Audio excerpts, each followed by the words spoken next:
a todos e a todas. Sejam muito bem-vindos neste final de domingo no Centro Espírita Joana d'Arc. Boa noite também àqueles que, ainda que não estejam fisicamente presentes, estão conosco conectados pela internet. Vamos iniciar os trabalhos dessa noite com uma leitura da obra Vida Feliz, ditada pelo Espírito Joano de Ângeles. Aceita as pessoas conforme estas se te apresentam. Este homem prepotente que te desagrada está enfermo e talvez não o saiba. Esse companheiro recalcitrante é infeliz em si mesmo. Aquele conhecido exigente sofre dos nervos.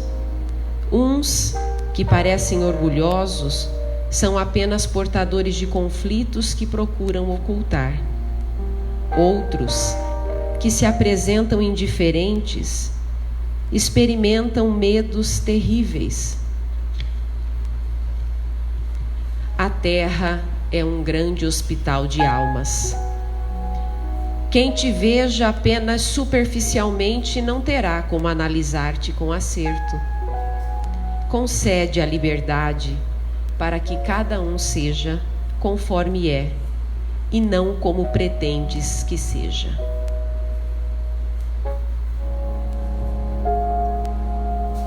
Antes de darmos início, então, à palestra de hoje, que será conduzida pela nossa querida Luísa Leontina, vamos fazer a nossa prece inicial, fechando os nossos olhos, mas abrindo os nossos corações e elevando os nossos pensamentos a Deus. Senhor excelso Criador dos mundos e de todas as coisas, soberanamente justo e bom, Pai, aqui estamos diante de Ti, ainda tão pequeninos, tão necessitados da Tua luz, do Teu amor. Rogamos a Ti, Senhor, que estenda sobre nós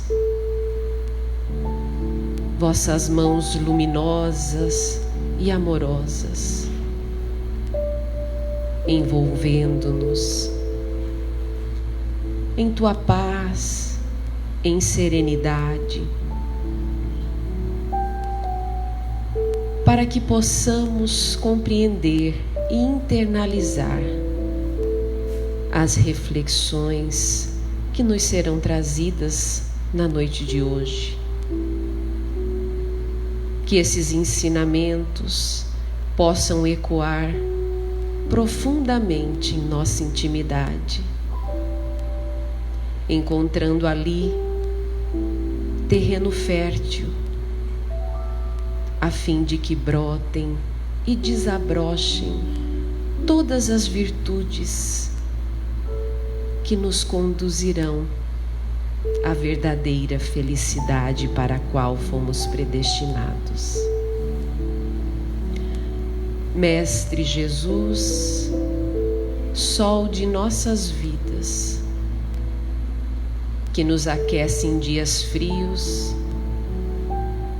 que nos ilumina e nos conduz pelo caminho reto, do bem, da justiça e do amor. Acolhe-nos, Mestre, em Teus braços, encorajando-nos, fortalecendo-nos a fé, para que possamos prosseguir ainda que diante de tantas dificuldades, de tantas aflições. Que os benfeitores desta casa, abnegados trabalhadores da seara espiritual, possam também nos acolher e nos envolver com luz e paz. Que assim seja.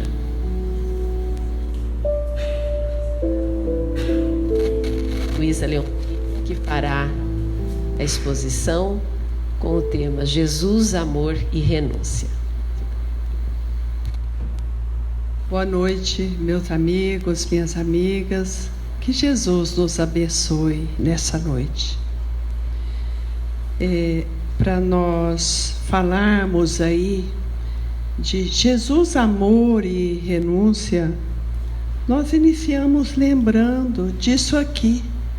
Imagina, quem poderia imaginar que aquele pequeno que ali estava nascendo naquela manjedoura, junto com seu pai, junto com sua mãe, nesse ambiente onde estavam ali os animais, poderia vir trazer para nós que aqui estamos, nesse hospital de almas, como Joana de Ângeles falou na leitura do Vida Feliz, agora na abertura, a grande mensagem de amor e de renúncia para a humanidade, nos ensinando a renunciarmos, a fazermos pequenas renúncias, até que dermos conta de fazermos grandes renúncias. E foi assim que Jesus chegou entre nós. E aí, antes de começar o seu messianato, antes de começar ali todos os ensinamentos, ele ficou 40 dias no deserto. O que será que Jesus ficou fazendo? O que vocês acham? Alguém pode me ajudar? Ou aqui o pessoal não gosta de falar muito? Será que seria fácil para Jesus, estrela de primeira grandeza? Imagine o preparo que ele não teve que fazer, está lá no livro A Caminho da Luz, a nível de perispírito, ele, alma nobre, espírito superior, para estar entre nós. Imagine a renúncia que ele não teve que fazer. Então daí, por que ele ficou 40 dias preparando? Orando? O que vocês acham? Orando, meditando, numa comunhão com o Pai. Eu e o Pai somos um. Ele captava aquilo que vinha do Pai, essa unidade com o Pai, para que pudesse angariar forças, energia, para estar em meio da humanidade sofredora. Imagina aqui. Será que nós ainda passamos por crise, ou a crise era só naquela época? Ainda passamos, não passamos? Agora imagine essa crise há 2000 anos atrás. Será que era mais ameno ou era pior? Era pior, porque a humanidade era mais materializada. E nem sequer leitura tinha, né? Então era uma crise muito mais difícil, era a dominação do Império Romano, era um povo que fazia ali daqueles mais simples os seus escravos. Então era o momento que nós, seres humanos, estávamos tendo aquela bênção de receber alguém, uma alma nobre entre nós, para nos dar um norte, um caminho, para nos mostrar algo diferente, um consolo para a nossa caminhada. Jesus, como está no livro dos Espíritos, nosso modelo e nosso guia, na questão 625. Então ele ficou aí no deserto por 40 dias preparando para começar o seu messianato. Quando quando Jesus foi iniciar, ele saiu de algumas cidades, ele passou por Nazaré, passou por Jericó e chegou em Jerusalém. Quando ele chegou em Jerusalém, ele encontra ali um sacerdote. Ele parou em frente a um templo e o sacerdote aproxima dele, Aná aproxima dele e fala o seguinte: Galileu, que fazes por aqui, Galileu? E ele responde: eu vim com uma missão, a fundação do reino de Deus. Aná, o sacerdote, mas o que significa fundar o reino de Deus? Trazer o reino divino para dentro do ser humano. E Aná ficou com todo aquele orgulho dele, ele ficou indignado e começou a fazer pergunta para Jesus. Escuta, mas o que você vai usar para a instalação desse reino? E Jesus responde carinhosamente: os meus seguidores virão de todos os lados.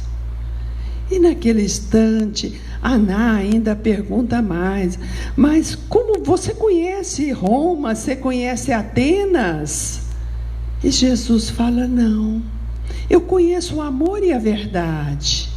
Aquela resposta autêntica, que mesmo que aquele coração estivesse endurecido, um dia ele iria pensar naquela resposta, mesmo que não fosse aquele momento.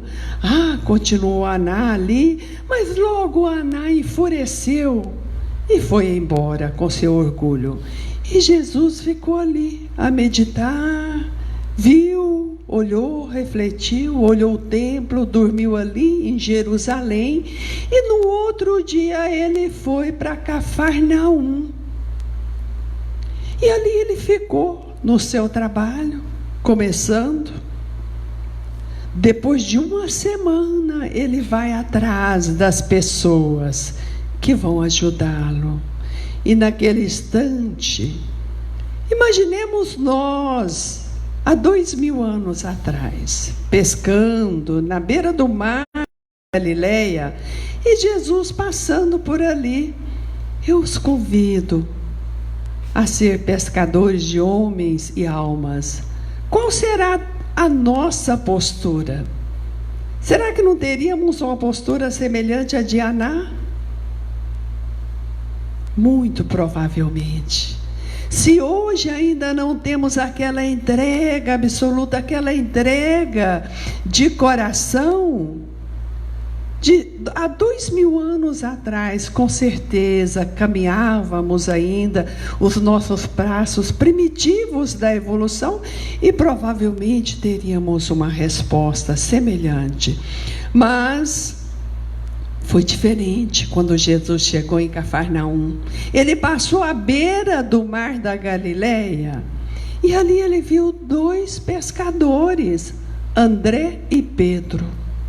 Ele chegou junto e falou: eu os convido a virem comigo, a implantar o reino de Deus junto à humanidade, a serem pescadores de almas.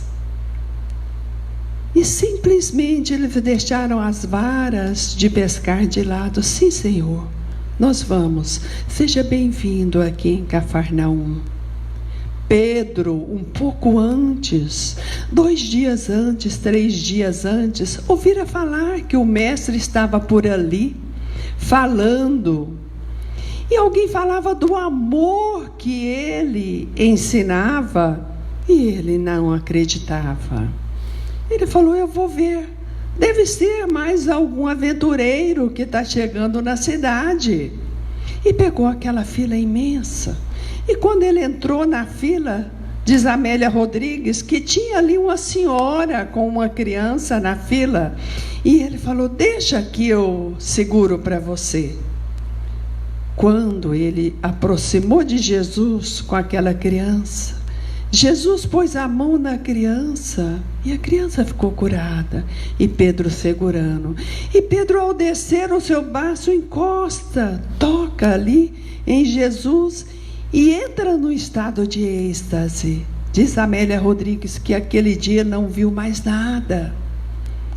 Já foi despertar muitas horas mais tarde.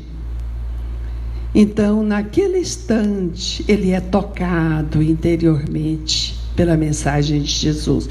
E quando Jesus passou ali à beira do lago, no dia seguinte, ele simplesmente disse: nós vamos, Senhor, vamos sim. E foi ajudar a formar o colégio apostólico de Jesus. Quando Jesus foi à coletoria da cidade, lá estava Levi, que é o mesmo Mateus da Bíblia. E ele chegou para Levi e falou: Levi, que fazes tu? E Levi falou: Senhor, eu cobro impostos, a mandado de Herodes. Então, Levi, eu te convido agora a receber os bens do céu. E Levi simplesmente fechou o livro e acompanhou Jesus. Também foi ser um apóstolo do Mestre. Eu fico surpresa como que essas pessoas se entregaram naquele momento de corpo e alma. Fazia parte daquele planejamento superior. Jesus ficaria pouco tempo conosco. E logo mais alguém teria que ficar para que a mensagem cristã chegasse até nós, a humanidade inteira. Então ali ele formou o colégio apostólico dele, ele sentava, ele conversava, ele trocava ideia, eram 12. Ele, João, o mais novo, era um apóstolo bem jovem. Muitas vezes a gente ouve falar: eu sou jovem, eu não posso trabalhar, eu estou perdendo meu tempo. Será que está perdendo tempo? A entrega desses jovens foi uma entrega total. E nós vamos ouvir história de mais jovem aí que entregaram assim de corpo e alma. Então realmente foi um trabalho de doação, um trabalho de renúncia. Pedro era casado, Pedro tinha mulher, tinha filho, tinha sogra. Jesus até curou a sogra de Pedro. Então tinha família. Renunciaram a estar ali com suas famílias para também fazer a doação para as pessoas. A casa de Pedro virou aquela casa onde Jesus ali estava, recebendo as pessoas, conversando com as pessoas, falando do reino dos céus, fazendo as suas curas. Então tornou aquele ponto de encontro dos apóstolos. Mas quando nós falamos de Jesus, nós lembramos aí do mar da Galileia. Jesus chegou e falou para Pedro e André: olha, nós vamos implantar o reino dos céus. Aí André foi e falou: olha, mas Cafarnaum, que é a cidade que eles estavam, é muito pequena. Então é muito pouca gente que vai receber. Mas Jesus chegou e disse: mas o lago é amplo. E em torno do lago aqui há várias cidadezinhas, várias aldeias. E podemos fazer o trabalho de implantação do reino em todas essas aldeias. Então já ia chegando as ideias para aqueles que estavam ali com esse trabalho, com essa missão de estar implantando o reino de Deus nesses corações. Então realmente você vê que aqui, certamente eu fiquei imaginando, né? Aqui está o lago de Genezaré, aqui deve estar uma cidade, aqui outra cidade, aqui outra cidade. Eram várias aldeias, então teria oportunidade de levar a mensagem do reino de Deus para várias cidades. Então aqui nós vemos o lago, aqui nós vemos uma cidade, outra cidade, outra cidade, ficavam reunidas em torno do lago. Então ali o trabalho seria intenso. Mas, e como era a Galileia na época de Jesus? Quando a gente ouve falar, né, Amélia Rodrigues, ela tem uma linguagem toda poética que ela fala, e ela fala o seguinte, que lá aquelas plantações eram muito mais bonitas naquela época, que os jardins eram mais floridos, que as alcaparreiras eram mais viçosas, mais bonitas. Então, que por onde Jesus andou, não só mexia com os corações humanos, mas também mexia com a natureza ali ao redor. Então, tudo mudou naquele instante. Mas quando nós vamos falar de amor e de renúncia de Jesus, nós vemos que nós tivemos vários exemplos. E exemplos que num dia desse de hoje que nós estamos falando de amor e renúncia, nós não poderíamos deixar de falar nisso. Então, quais foram os grandes exemplos de seguidores do Cristo no primeiro momento do cristianismo? Alguém pode me ajudar um pouquinho? Citar alguma pessoa que deu o exemplo de entrega de corpo e alma?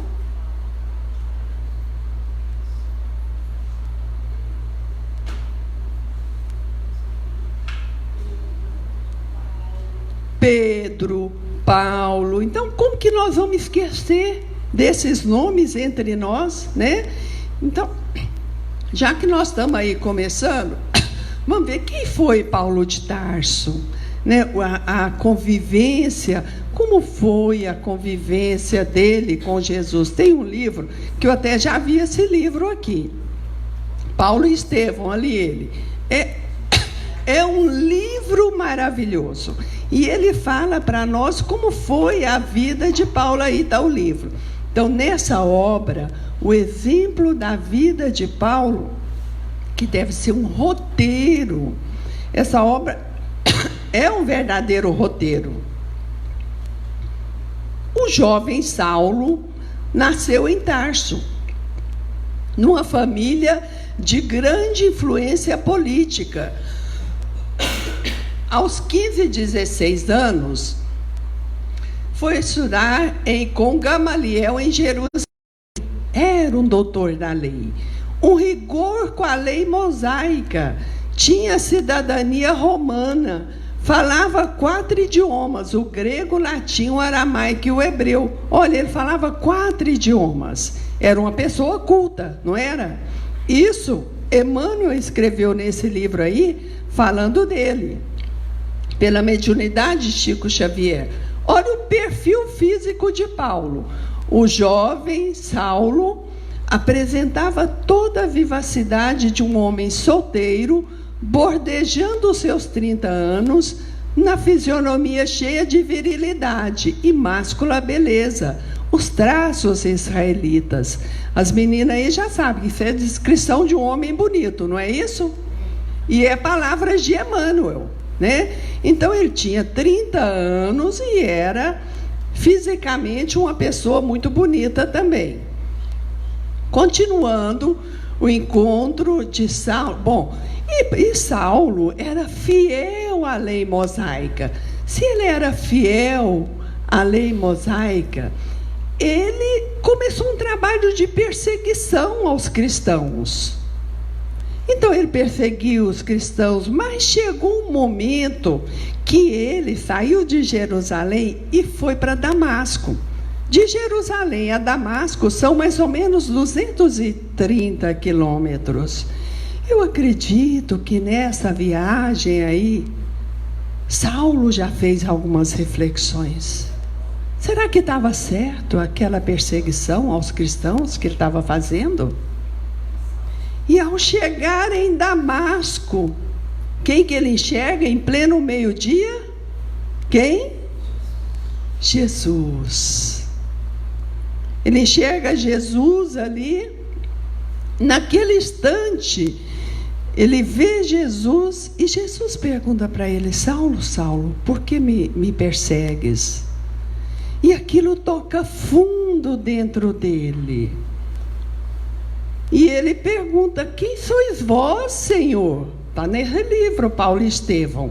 areolado de uma luz balsâmica, e num tom de inconcebível doçura, o Senhor respondeu: eu sou Jesus. Então viu-se orgulhoso o doutor da lei curvar-se para o solo. Em pranto compassivo, o mestre tocou-lhe nos ombros com a ternura imensa, dizendo, com inflexão paternal: não recalcitres contra os aguilhões. Então ele viu Jesus no alto ali, por entre as nuvens, e aquilo tocou ele profundamente. Naquele momento ele pôde refletir: Estevão estava certo, eu estou errado, mas com certeza eu posso mudar o meu caminho daqui para frente. Naquele instante ele ficou cego e foi orientado para ir até a pensão de Ananias, de uma pensão na cidade, que lá alguém iria chegar, iria ajudá-lo. E ele vai à pensão, sem a visão. Um dos seus ajudantes o ajuda. Os outros acham que ele está louco, afastam. E depois de 3 dias que ele está na pensão, chega Ananias, a quem ele estava procurando. Mas ele vê que, naquele instante, Ananias chegou e disse a ele: Saulo, o mesmo Jesus que apareceu para você, apareceu também a mim. Então, Saulo, eu vim para te curar. E ele ouve, dialoga, vê que realmente ele estava mudado, estende as mãos e saem escamas dos olhos de Saulo. E Saulo volta a enxergar. Procura depois o seu ex-professor, né? Aí está ele, que ele disse a Jesus: Senhor, que quereis que eu faça? Uma entrega total. Se tornou uma docilidade nas mãos de Jesus. Então, depois que Ananias veio, ele foi conversar com Gamaliel, seu ex-professor, que já era cristão. Gamaliel entregou para ele já algumas anotações, inclusive nós falamos que não tinha, mas já tinha sido descoberto a leitura naquela época, já entregou algumas anotações dos apóstolos para ele, e que ele iria ler com todo cuidado. Então aí, depois deste instante, qual foi a emoção? Agora ele pertenceria para sempre àquele Cristo amoroso e justo que era o Messias comprometido. Primeira coisa que ele teve que renunciar: a família dele. A família não aceitou. Porque imagina, ele que era ali do judaísmo, do farisaísmo, como que ele iria estar mudado? Ele achou que fosse sensibilizar o pai, os familiares, os amigos, mas nada disso aconteceu. Então, ele se viu sozinho. Foi quando ele foi aprendendo a renunciar. Ele já queria começar falando, mas Pedro falou para ele: não, Paulo, precisa primeiro... É preciso que as pessoas confiem em você, porque há poucos dias você perseguiu os cristãos, eles não vão entender. E ele adentra também o deserto. Jesus adentrou, ficou 40 dias. Paulo adentrou, ficou alguns anos. E ali, com um casal amigo que ele encontra, Áquila e Prisca, um casal cristão, troca ideias. Ele começa a exercer uma atividade profissional que ele aprendeu quando ele era jovem.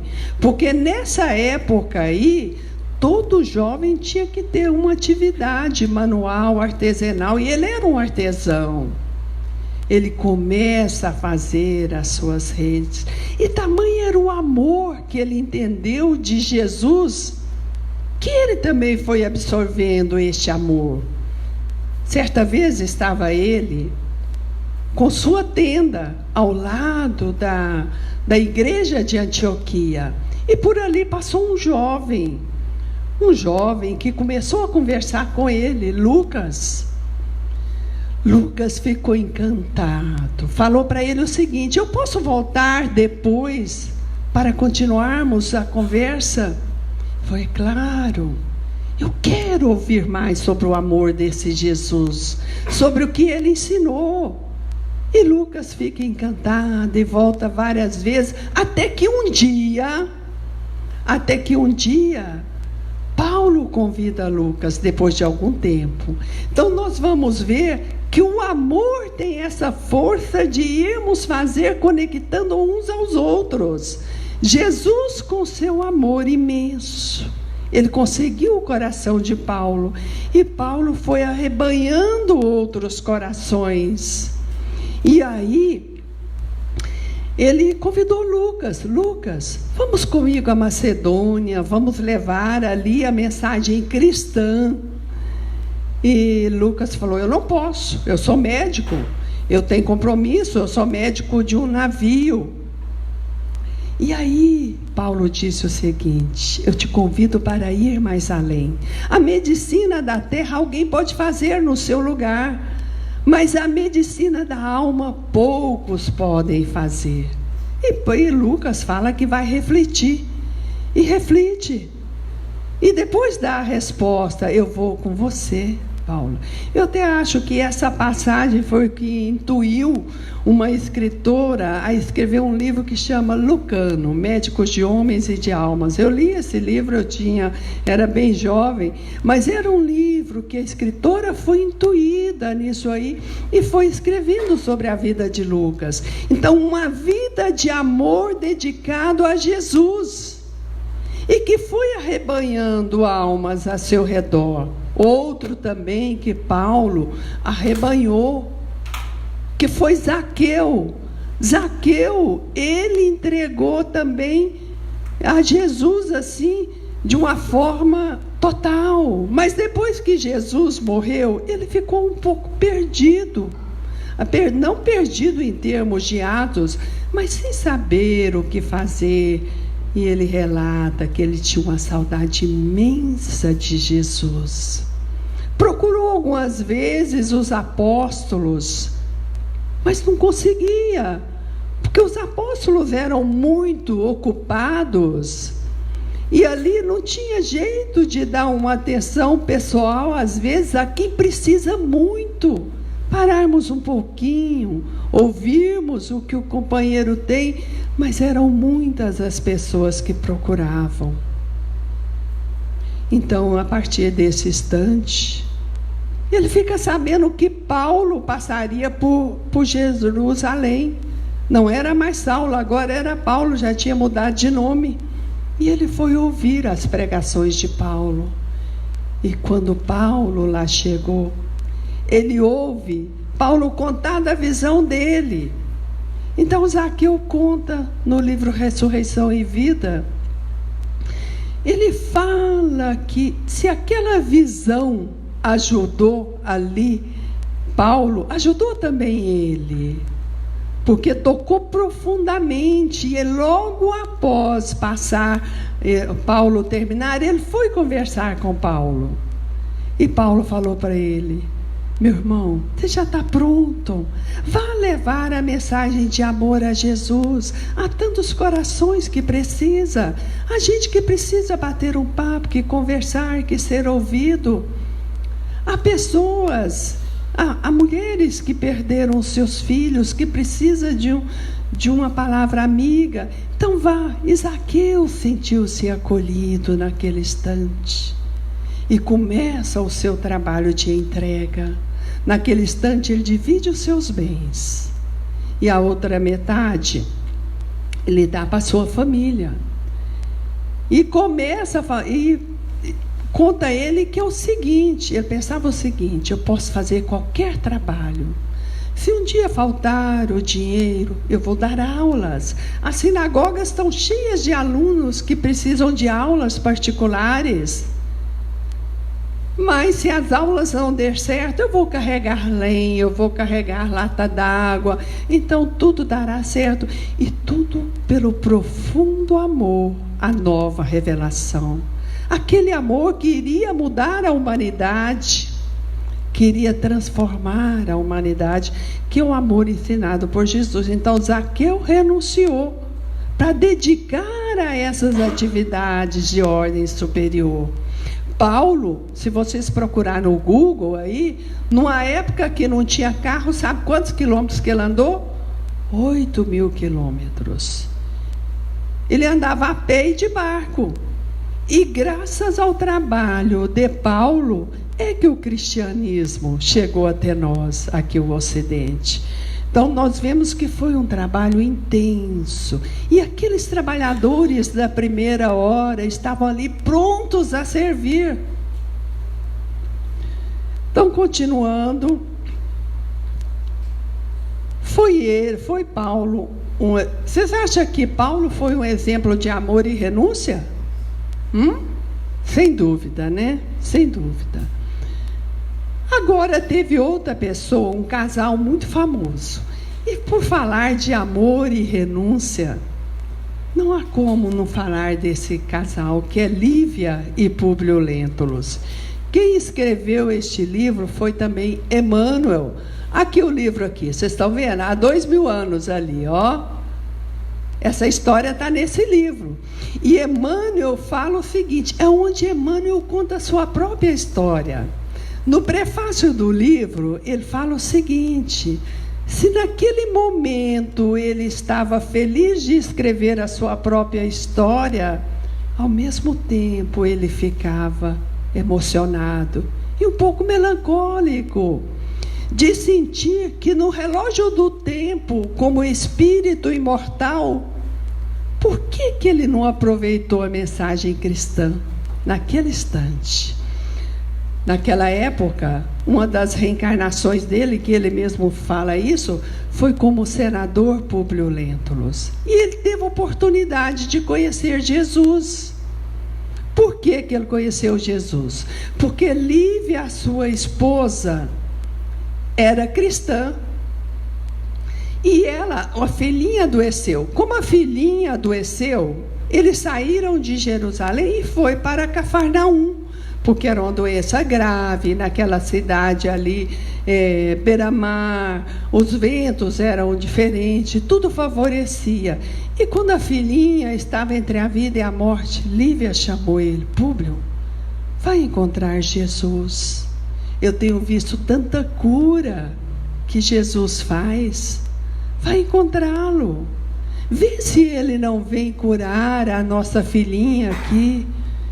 E ele ficou assim um pouco, como ele, um senador, iria encontrar Jesus ali, naquele instante. Mas tanto é pela saúde da filha, a esposa pedindo, ele resolve ir. Era mais ou menos um horário como esse. Não era ainda muito noite, mas também não era dia. Era tarde. E ele conta que quando ele foi chegando à beira do lago, que Jesus foi chegando, algo aconteceu dentro dele. Ele não sabe o que foi que aconteceu. Mas ele se viu ajoelhado. E as lágrimas escorrendo. O diálogo com Jesus foi um diálogo bom. Jesus disse para ele, depois de um breve, que eu não vou, quem quiser saber, só lê esse livro aí, há 2.000 anos, que vai ficar sabendo de tudo, é muito longo. Então, olha, sua filha vai ficar curada, não por você, orgulhoso senador, que só o tempo fará você mudar, mas por um coração amigo meu que está ao seu lado e que tem muita fé em Deus, que é Lívia. Quando você chegar, sua filha vai estar curada. E ele fica encantado com Jesus. Mas a força dos valores humanos ainda batia muito forte dentro dele.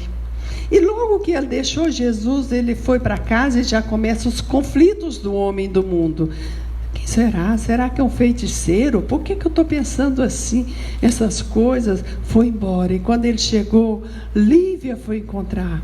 Olha, Públio, depois que você saiu um pouco, eu e Ana começamos a rezar. Ana era a escrava que sempre estava ali com ela.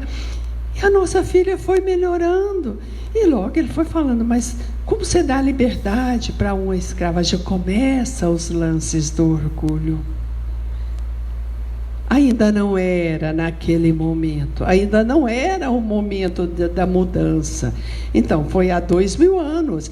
Então, por isso que ele fala, que ele lembra, mas como espírito imortal, ele poderia ter sensibilizado naquele momento que ele encontrou Jesus. Mas quando que o senador Públio Lentulus começa a ser tocado pela mensagem cristã? Porque teve um momento que ele começou a ser tocado. Não foi aquele momento, mas foi nessa encarnação que ele começa a ser tocado. Ele mesmo responde, nesse livro também, Amor e Sabedoria, de Clóvis Tavares. Ele fala que logo depois Lívia morreu, porque ela troca de roupa lá numa reunião, que estava tendo uma reunião nas catacumbas com a escrava, e ela é pega para ir para o Coliseu, porque ela estava com roupa de escrava. Então, ela morre como cristã. Então, ele diz o seguinte, que ele um dia, passando, ele viu o apóstolo Paulo. Então, ele põe o seguinte, conheci-o em Roma, nos seus dias de trabalho mais rude, de provações mais acerbas, viu unicamente uma vez, quando um carro de estado transportava o senador Públio Lentulus ao longo da Porta Ápia, mas foi o bastante para nunca mais esquecê-lo. Trocamos algumas palavras que me deram a conhecer a inteireza do caráter e a grandeza de sua fé. O fato ocorria pouco depois da trágica desencarnação de Lívia, e eu trazia o espírito atormentado. Então, nesse momento, o sofrimento, a dor, ele começa a sensibilizar. Ele vê o apóstolo Paulo ali, troca isso que ele está falando, poucas palavras. Mas pelas poucas palavras a gente vê que o amor que Paulo tinha, a fé, a facilidade de transportar, tocou o coração do senador naquele instante. Depois a história nós sabemos, reencarna ele. Algum tempo ele morre na cidade de Pompeia, na erupção de um vulcão do Vesúvio. Ele e a filhinha Flávia. Então ele já morre com o coração sensibilizado, reencarna 50 anos depois, está lá. Outro livro, 50 anos depois, como escravo Nestório. E também já uma pessoa culta, cristã. E foram várias reencarnações. Até que um dia, é claro que boas e outras não muito boas, ele pede a Jesus no mundo espiritual para que ele pudesse reencarnar num local onde ele pudesse desenvolver aquele amor que Lívia tinha, já no século I. Então, na espiritualidade, ele faz esse pedido. E ele vê despertar, assim na frente dele, um país cheio de mata, um país cheio de índios. E ele reencarna em Portugal. E vem para o Brasil na expedição de Tomé de Souza, como padre Manuel da Nóbrega. Aí é que ele alcança aquilo que Lívia alcançou já na época de Jesus. Ele conta que aqui ele era o conselheiro dos administradores, o enfermeiro dos índios, o médico de quem precisasse. E foi um trabalho de entrega mesmo. E ele que funda a cidade de São Paulo com o Colégio São Paulo. ele espera dar o dia que a igreja comemora, o dia de São Paulo, para homenagear o apóstolo Paulo, cuja amizade começou lá no ano 70 da era cristã. Então a gente vê que aquele toque de amor, que o Espírito nunca perde, e que a hora que ele desperta, ele relembra de tudo. E outra personalidade que nós falando aqui de renúncia e de amor, não poderíamos deixar de falar, é Maria de Magdala, um exemplo de superação. Ela ouviu falar de Jesus. E aonde Jesus estava, Maria estava ali ouvindo. Ela tinha a sua casa de mulheres na periferia de Magdala, uma casa que, segundo Amélia Rodrigues, era uma casa de uma arquitetura grega. Era uma casa, ela possuía muitas joias. Mas eu fiquei imaginando que quando Maria caminhou para ouvir Jesus, foi semelhante à caminhada de Paulo de Jerusalém para Damasco. Estava cansada, queria mudança. Então ela ouviu falar de Jesus e ficou perguntando: que amor seria aquele apregoado pelo mestre Nazareno? Homem nenhum que frequentava a sua casa jamais falara no amor tão profundo como ele falava. Era jovem, bonita, formosa. O profeta Nazareno plantou em sua alma novos pensamentos. O convite amoroso parecia ressoar em suas fibras mais sensíveis de mulher. Um convite para uma vida nova. E Maria, naquele instante, olha o que ela fala para Jesus: Senhor, ouvi a vossa palavra consoladora e venho ao vosso encontro. E o que Jesus fala para ela? Maria, levanta os olhos para o céu e regozija-te no caminho, porque escutaste a boa nova do reino, e Deus te abençoa as alegrias.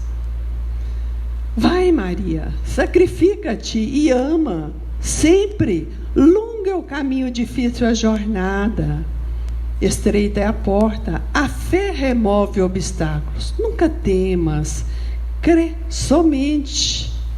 Senhor, olha o que Maria fala: doravante, renunciarei a todos os prazeres transitórios do mundo, para adquirir o amor celestial que me ensinaste. E foi na casa de Simão Pedro esse diálogo. Simão Pedro passa e vê o diálogo de Maria com Jesus, fica olhando de lado, porque conhecia já ali as histórias de Maria. E naquele instante ele questiona: será? Mas Maria foi tocada profundamente, foi uma entrega total. Maria deu uma volta de 180 graus na sua vida. Logo depois do momento do Calvário, inclusive ela falou isso para Jesus: Senhor, quando ela viu que Pedro estava observando, ela falou: Senhor, e quando tu partires, como vai ser? E Jesus falou para ela, está aqui, nesse livro aqui, nesse outro livro aqui, a Boa Nova, que agora mesmo eu vi ele por aqui, já não sei mais aonde ele está, mas está por aí assim. Então, é um livro muito bom, que vale a pena ler, viu? Então, ela disse: Senhor, e quando tu partires? Certamente, Maria, eu vou partir, mas quando eu partir, carregue a tua cruz e ande pelo caminho da porta estreita. Maria, como Paulo, não olhou para trás. Entregou a sua casa, diz Amélia Rodrigues, distribuiu as suas joias. Para quê? E aí, logo depois, os apóstolos, cada um saindo para um lado, ia para Jerusalém. Os últimos 2 que saíram, ela pediu: me leve com vocês. Mas pelo passado de Maria, eles ficaram receosos. E não podemos. E ela fica. Mas ela viu, depois de alguns dias, que chega um grupo de leprosos pedindo, que queria falar com Jesus. E ela, naquele instante, fala que Jesus não mais estava entre eles. E começa a falar do Mestre para eles, e eles ficam comovidos. E ela fica, logo eles são, porque os leprosos viviam em vales. Até pouco tempo atrás, em Goiânia mesmo, quando eu fiz minha faculdade lá tinha a colônia Santa Marta dos leprosos, que eu não sei se ainda existe nos dias de hoje. Então, até nos dias recentes ainda existia, ela comove com os leprosos e vai com ele. Toda tarde, ela os reunia para falar de Jesus, e eles ficavam encantados e ganhavam força para levar à frente aquelas provações pelas quais eles estavam passando, numa época que não tinha remédio. Hoje nós sabemos que a hanseníase é bem tratada, não tem problema nenhum mais, mas naquela época não tinha medicação. E Maria foi envelhecendo ali, naquele amor de ensinar, de doar. E ela foi vendo que a sua pele rosada foi transformando numa cor violácea. Ela estava doente também. E já sexagenária, ela vê que está na hora da sua morte. Então ela pede naquele instante, despede dos seus amigos ali, hansenianos, e quer ir a Éfesos, onde moravam várias famílias cristãs que eram seus amigos, inclusive Maria, a mãe de Jesus, e João, o apóstolo João.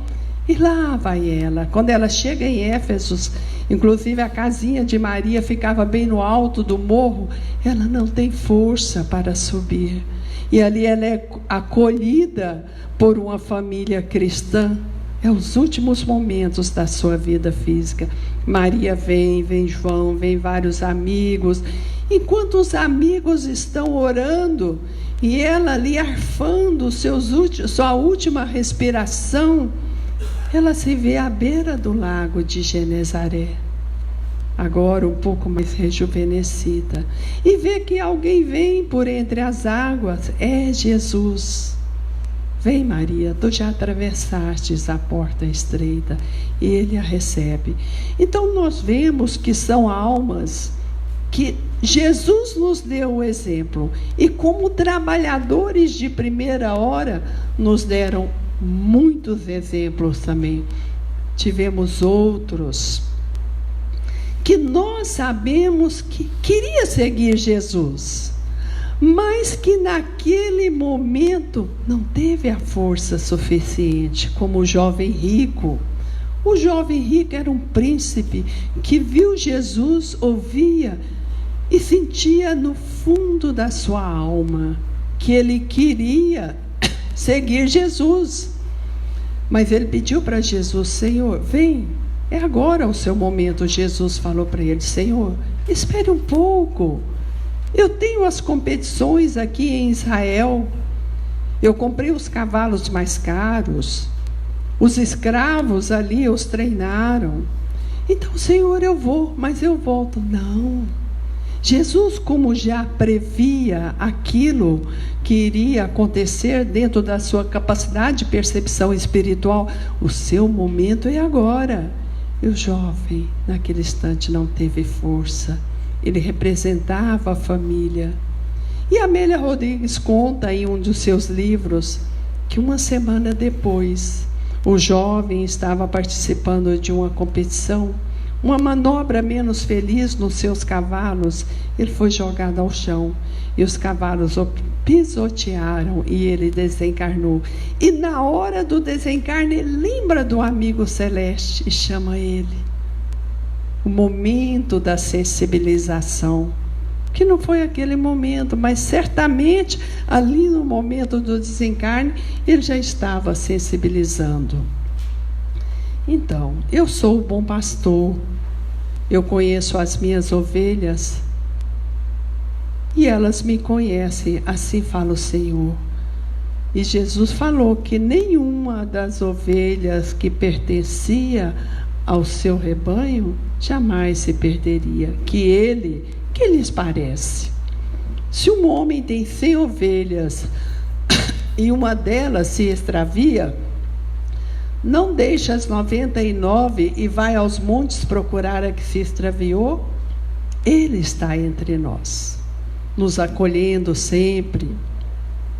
E para encerrarmos a nossa fala de hoje, nós vamos lembrar de uma história que também tem num livro de Amélia Rodrigues. E diz o seguinte, que era um tal de Simão que existia. E esse Simão gostava de fazer festa, não era o Simão Pedro, era outro. Gostava de fazer festa na casa dele.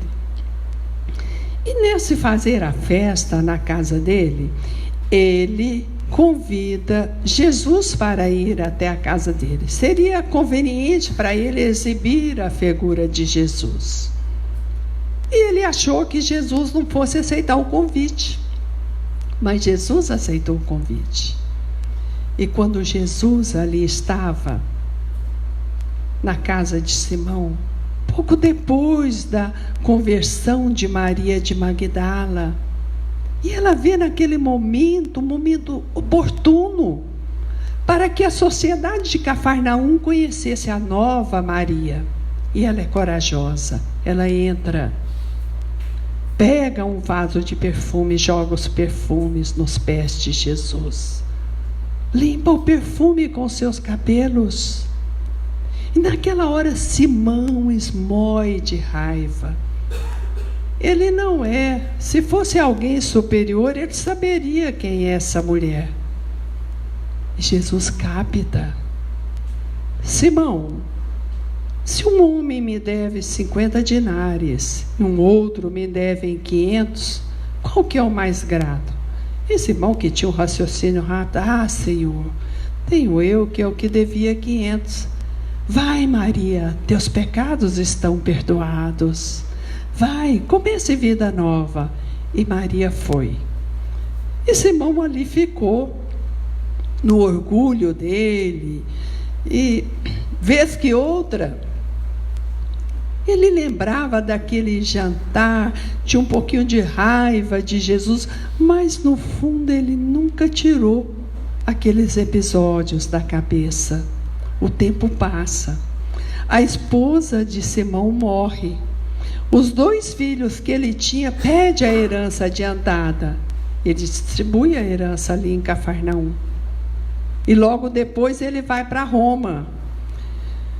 E depois, pelos anos 79, começa uma perseguição aos fariseus, aos saduceus. Diz Amélia Rodrigues que é um resgate coletivo aqueles que perseguiram os profetas, inclusive aqueles que perseguiram Jesus. E Simão é preso. E na realidade Simão nunca esquecera o jantar. Ele lembrava de Jesus. E já na prisão ele começa a aproximar mentalmente do Cristo. Depois Simão é também crucificado, porque a perseguição de Tito, que era sobrinho do imperador Vespasiano, foi intensa, e ele foi também crucificado. No momento da sua crucificação, ele sensibiliza. Por que naquele momento do jantar ele não renunciou? Por que naquele momento do jantar o exemplo de Maria com seu amor profundo, por que ele não foi tocado no seu coração? Então é o momento que o Espírito imortal acorda para esse amor, para essa renúncia.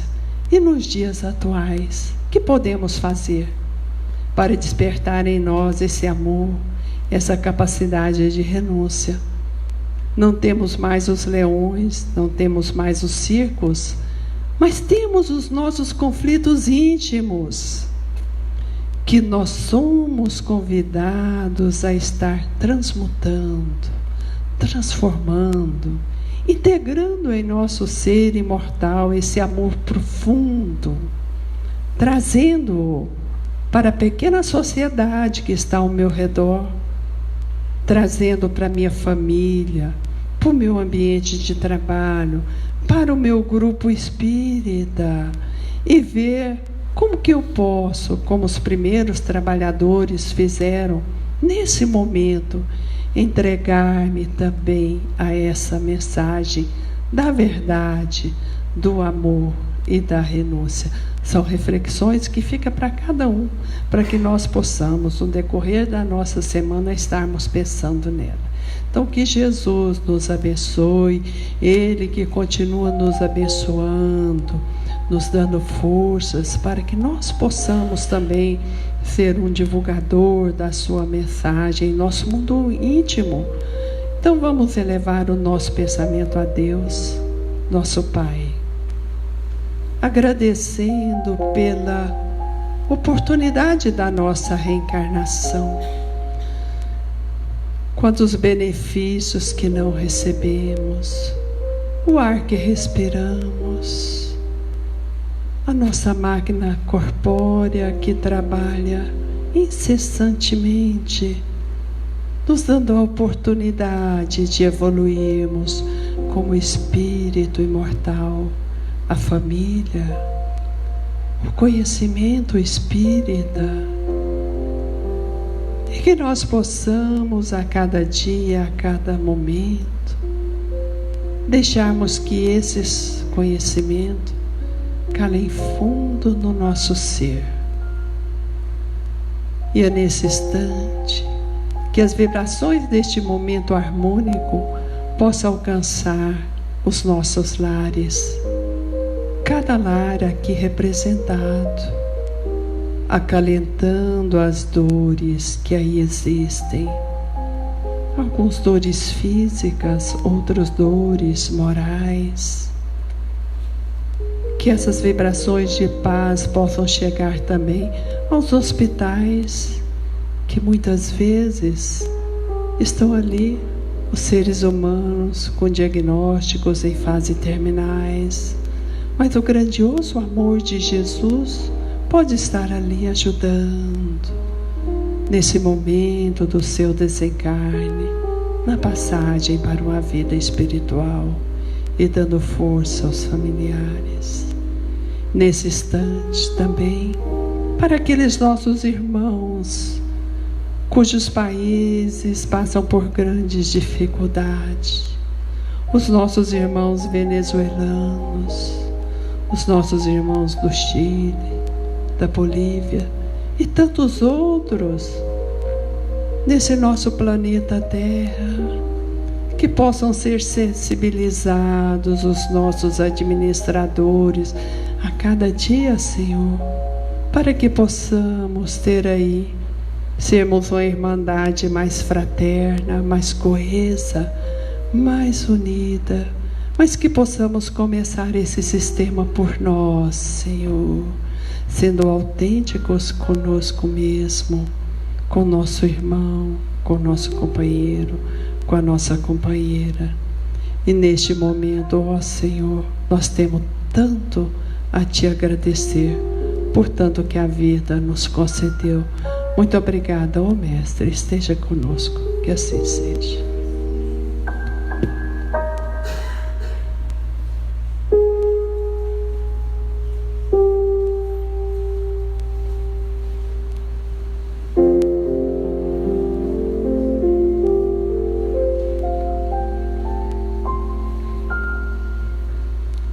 Quantas reflexões profundas, tão importantes, né? Já nos encaminhando para o encerramento dos trabalhos desta noite, não poderíamos deixar de dizer um muito obrigado a Luísa Leontina pela generosidade de compartilhar aqui conosco o seu tempo e essas reflexões. Um agradecimento do Centro Espírita Joana d'Arc e de cada um de nós aqui. Aproveitando, talvez tenha sido providencial o meu esquecimento, eu tinha um recado inicial, que é repassar a todos vocês que esses livros já mencionados e referenciados pela nossa expositora estão aqui disponibilizados para o empréstimo. A quem tiver interesse de aprofundar mais em todos esses exemplos que ela nos trouxe e em muitos outros ensinamentos, os livros estão, portanto, à disposição.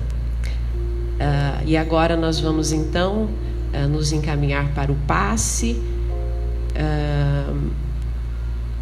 Inicialmente, as pessoas na melhor idade, né, com prioridades, os gestantes ou quem tem alguma necessidade especial. E uma boa noite a todos, que o Mestre Jesus permaneça conosco e nos acompanhe.